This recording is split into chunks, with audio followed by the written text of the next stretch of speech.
जय शिवराय मित्रांनो सोयाबीन आणि कापसाचं अनुदान शेतकऱ्यांच्या खात्यावर 10 तारखेपर्यंत हे वाटप केले जाईल अशा प्रकारची घोषणा करण्यात आली होती।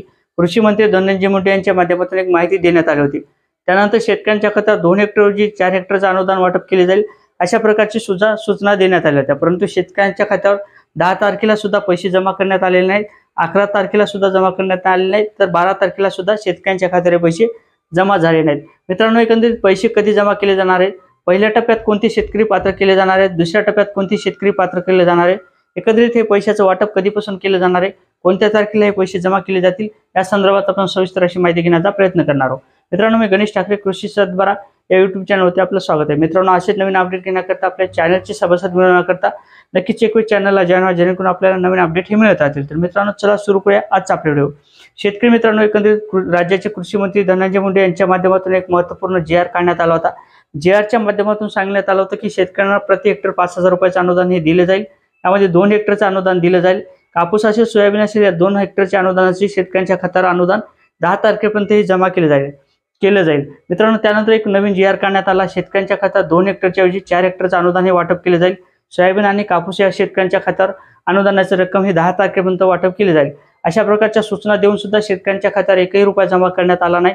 मित्रांनो, यामध्ये शेतकऱ्यांच्या खात्यावर पैसे कधी जमा केले जाणार आहेत? मित्रांनो, एकंदरीत शेतकऱ्यांच्या माध्यमातून जो डाटा असतो म्हणजे 7/12 बँकेचं पासबुक, आधार कार्ड आणि एक फॉर्म भरून दिला होता आपण, त्या प्रकारचे डॉक्युमेंट आपल्याला कृषी विभागाच्या माध्यमातून जमा करण्यात आले होते आणि कृषी विभागाच्या माध्यमातून तहसील या ठिकाणी तो डाटा पोस्ट करण्यात आला होता। परंतु तलाठी त्यानंतर त्या ठिकाणचे कर्मचारी यांची स्थगिती आहे, म्हणजे यांचं उपोषण चालू आहे, यांची काम बंद आंदोलन चालू आहे आणि त्या कारणाने जो डाटा असतो तो कृषी विभागाच्या माध्यमातून दिलेला तो तहसीलच्या पोर्टलवरती अपलोड करण्यात आला नाही।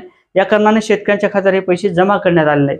मित्रांनो, एकंदरीत शासनाच्या माध्यमातून निधी उपलब्ध करून देण्यात आलेला आहे। स्टेट बँकेच्या खाते एक ओपन करण्यात आलेलं आहे, संयुक्त खातं ओपन करण्यात आलेलं आहे आणि या संयुक्त खात्याच्या माध्यमातून शेतकऱ्याचा जो निधी लागणारा असतो तो पूर्णपणे सरकारच्या माध्यमातून देण्यात आलेला आहे। परंतु तहसीलच्या माध्यमातून तलाठी यांच्या माध्यमातून तो डाटा अपलोड केला न करण्याने शेतकऱ्यांच्या खात्यावर अनुदान जमा करण्यात आलं नाही।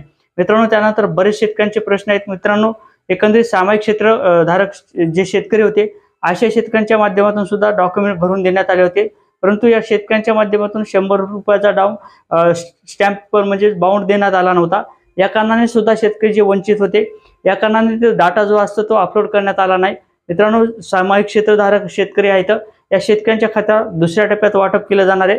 तर पहिल्या टप्प्यात ज्या शेतकऱ्यांच्या माध्यमातून व्यवस्थित डॉक्युमेंट दिले, बँकेचं पासबुक, आधार कार्ड आणि फॉर्म अशा प्रकारचे जे डॉक्युमेंट दिले होते त्या डॉक्युमेंटची पूर्तता करण्यात आलेली आहे आणि PM किसान वेबसाईटच्या माध्यमातून, नमो योजनेच्या वेबसाईटच्या माध्यमातून शेतकऱ्यांच्या खात्यावर डायरेक्ट DPT अंतर्गत हे पैसे जमा केले जाणार आहे। यामध्ये कोणत्याही प्रकारची KYC करण्यात येणार नाही। 25 तारखेपर्यंत याचं वाटप केलं जाणार आहे। 25 तारखेला पहिल्या टप्प्यात शेतकऱ्यांच्या खात्यावर अनुदानाची रक्कम जमा केली जाणार आहे। तर 27 आणि 28 तारखेच्या नंतर शेतकऱ्यांच्या खात्यावर दुसऱ्या टप्प्यात ही अनुदानाची रक्कम वाटप केली जाणार आहे। मित्रांनो, यामध्ये आता काही जिल्ह्यात 25 तारखेला पैसे वाटप केले जातील, काही जिल्ह्यात 27 तारखेला, काही जिल्ह्यात 28 तारखेला। अशा प्रकारे एकंदरीत शेतकऱ्यांच्या ज्या प्रकारे डॉक्युमेंटची पूर्तता होईल त्याप्रमाणे शेतकऱ्यांच्या खात्यावर अनुदानाची रक्कम ही जमा केली जाणार आहे। मित्रांनो, असेच नवीन अपडेट घेण्याकरता नक्की चॅनलला सबस्क्राईब करा, व्हिडिओ शेअर करा। जय शिवराय मित्रांनो।